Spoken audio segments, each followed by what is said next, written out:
भारत का इतिहास हजारों वर्षों पुराना है और यह दुनिया की सबसे प्राचीन संस्कृतियों में से एक है। इसकी कहानी महज राजाओं और युद्धों की नहीं, बल्कि ज्ञान, संस्कृति, धर्म, विज्ञान और मानवीय मूल्यों की भी है। सबसे पहले बात करें सिंधु घाटी सभ्यता की, जो लगभग 500-600 ईसा पूर्व के आसपास विकसित हुई थी।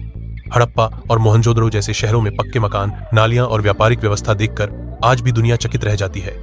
यह सभ्यता दर्शाती है कि भारत उस समय भी नगर नियोजन, कृषि और व्यापार में उन्नत था। इसके बाद आया वैदिक काल, जब वेद, सामवेद जैसे ग्रंथों की रचना हुई। समाज में धर्म, दर्शन और यज्ञ परंपरा ने जड़ें जमाई।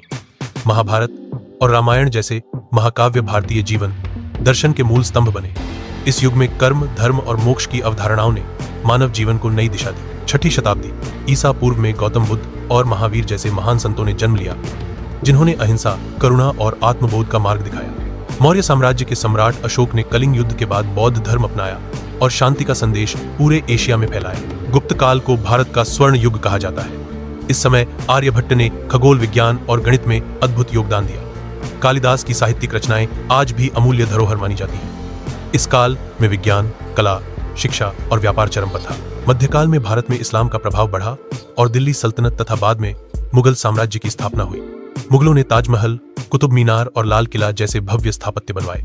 हालांकि इस दौर में धार्मिक संघर्ष भी हुए, लेकिन कला, साहित्य और संस्कृति का मेल भी देखने को मिला। फिर आया ब्रिटिश काल, भारत का सबसे कठिन दौर। अंग्रेजों ने भारत की संपत्ति का शोषण किया, कूटनीति और बल से शासन किया, परंतु इसी दौर में स्वतंत्रता संग्राम की चिंगारी भी जगी। 1857 की क्रांति को प्रथम स्वतंत्रता संग्राम कहा गया। फिर गांधी जी के नेतृत्व में अहिंसा और सत्याग्रह की राह पर भारत ने आजादी की लंबी लड़ाई लड़ी। 15 अगस्त 1947 को भारत स्वतंत्र हुआ। यह सिर्फ एक राजनीतिक बदलाव नहीं था, यह भारतीय आत्मा की पुनर्जागरण था। आज भारत एक लोकतांत्रिक, धर्मनिरपेक्ष और प्रगतिशील राष्ट्र है। विज्ञान, तकनीक, अंतरिक्ष, चिकित्सा और शिक्षा में भारत दुनिया में अग्रणी भूमिका निभा रहा है।